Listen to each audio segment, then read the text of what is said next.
cobertura.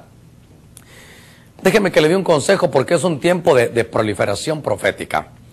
Cuando le lleguen a profetizar, cuando alguien llegue, porque hay de esos que llegan a la casa, a tocar a la casa, son profetas a domicilio y que después ahí va a ver que le van a terminar pidiendo una ofrenda.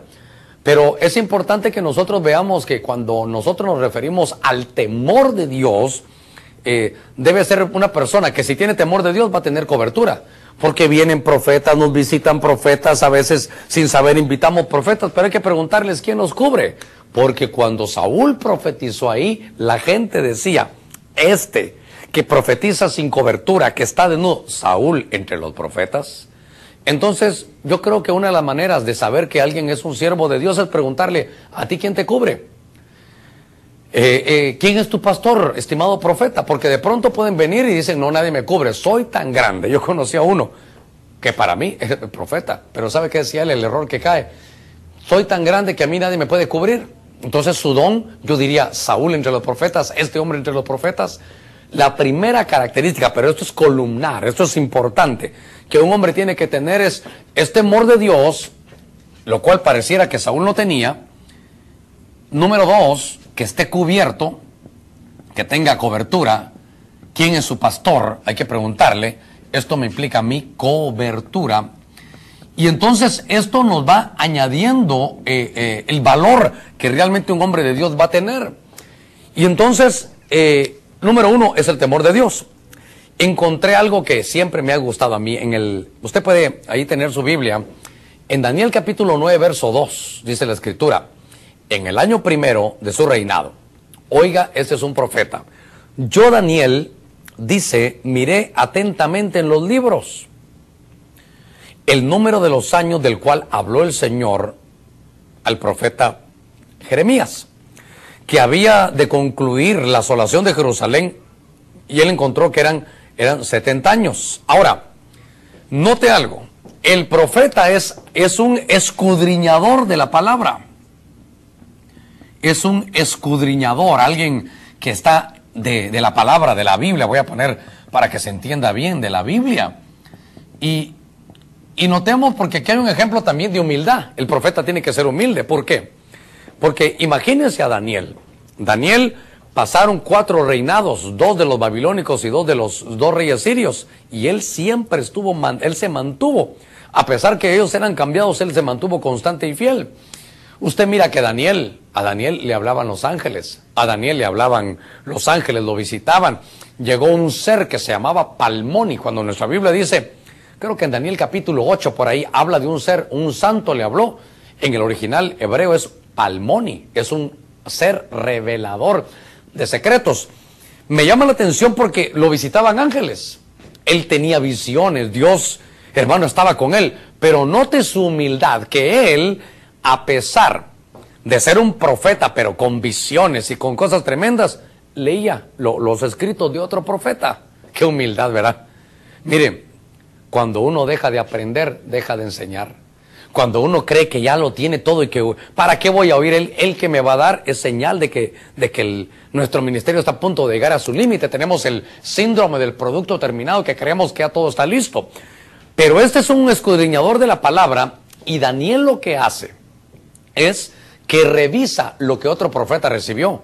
Entonces me habla de que primero, número 4, humildad entonces, porque tiene humildad. Y entonces yo creo que como el tema es las escuelas proféticas, primero le enseñé que en los días de Samuel él tenía un recorrido, lo hacía por Betel, por Gilgal y por Mizpa. Pero cuando aparece Elías y Eliseo también tenían sus recorridos, usted lo vio conmigo, cómo empezaban ellos por Betel y terminaban en el Jordán, eran escuelas proféticas. Ahora, esto es una de las características que uno debe enseñar en una escuela profética, que tiene que tener temor de Dios, porque Saúl no lo tenía, y la gente decía Saúl entre los profetas. Tiene que tener cobertura, debe de ser un escudriñador, a ver si escudriñador, aquí lo tengo malo, lo voy a corregir, escudriñador, le puse, déjeme corregir, aquí. Ese debe que ser alguien que escudriñe la escritura. Te voy a poner que escudriñe la escritura. Y cuarto, que tenga humildad. Ahora, cuando yo estoy viendo eso, qué lindo es poder ver a un Daniel, que aunque ángeles lo visitaban, pudiera él no descuidar la Escritura. ¿Qué cosa es entender que cuando Dios llama a alguien, la Escritura no se puede dejar? Y un profeta, mire, un profeta, por más que lo visiten ángeles, por más que tenga esas visiones en Dios, él debe de buscar la Escritura. Cuando yo veo a Samuel, yo quiero que me acompañe ahí a 1 Samuel 12:23. Dice, oiga las palabras de un profeta como Samuel. Dice, así que lejos sea de mí, oiga, que peque yo contra el Señor. ¿Cómo va a pecar? Cuando deje de rogar por vosotros. Antes yo os enseñaré por el camino bueno y el camino derecho. Entonces el profeta Samuel, oh hermano, qué interesante esto. El profeta Samuel amaba al pueblo. Oiga esto, amaba al pueblo. Es que si un hombre de Dios, sobre todo si es profeta y no ama al pueblo, hermano, solo juicios va a estar diciendo. Mire, estamos viviendo un tiempo tan terrible, porque como hay una proliferación profética, yo creo que hay profetas, pero también hay profetas falsos, o sabe, que no han tenido escuela, y creen que ser profeta es ser un agorero del desastre. Yo he conocido profetas que solo es poner miedo, poner temor a la gente. Dice el Señor que si te quitas el arito te va a hablar, si no va a venir juicio sobre ti. Dice el Señor que si no te vienes a esta iglesia le va a ir mal a tus hijos. Dice el Señor, solo palabras de muerte. Eso no es un profeta. Eso es un agorero del desastre. Y eso hay que quitarlo. Cuando estaba leyendo esto, me di cuenta que amaba al pueblo y dice, jamás vaya a pecar yo. Y yo dije, pero ¿qué pecado? ¿Qué pecado va a ser? El pecado era dejar de orar por la gente. Entonces, un profeta debe ser un hombre que sea intercesor. Fíjese que yo es como que hoy estamos comenzando con los programas acerca de los profetas. Voy a poner aquí intercesor. Solo que voy a hacer la R un poquitito más dibujadita. Entonces, yo creo que si usted quiere entrar a una escuela profética, yo diría que estos son los requisitos, porque de pronto hay gente que si no ama al pueblo, su deseo va a ser librarlo del mal. Porque si hay gente que solo le gusta enjuiciar, oh hermano, yo creo que es difícil. Lo voy a llevar a algo más, aunque de alguna manera lo tengo en el punto 2.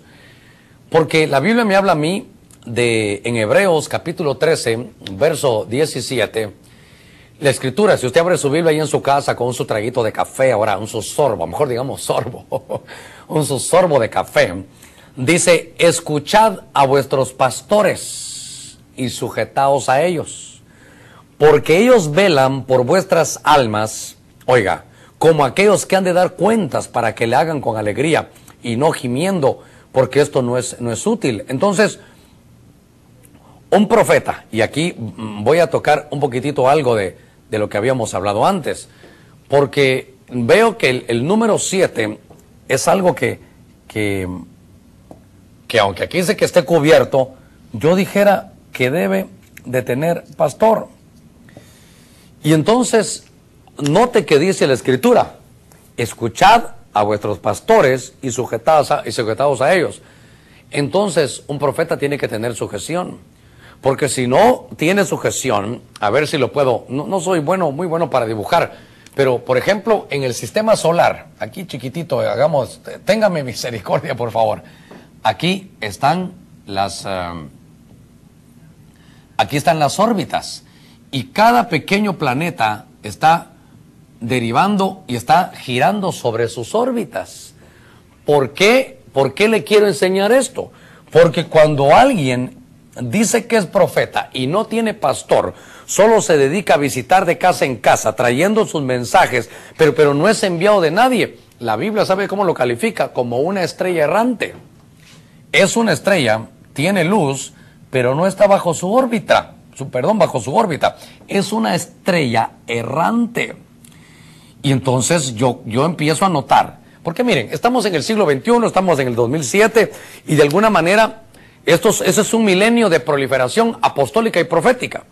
Por eso, en este canal que bendito Dios nos ha dado, usted de alguna manera va a poder ayudarme a algo, a entender, oiga esto, a entender a la luz de la Escritura cuál es el sano mover apostólico, pero en este caso cuál es el sano mover y el fluir profético.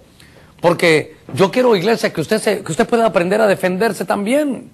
Porque si estas características no están en un hombre, si viene un profeta, ahora que se invitan tantos, habría que preguntarle quién los cubre. Porque si no tienen quien los cubra, Dios mío, son estrellas errantes. Note, yo no digo que sean aerolitos, no, son estrellas, pero están errantes. No tienen de alguna manera una órbita donde estar. Usted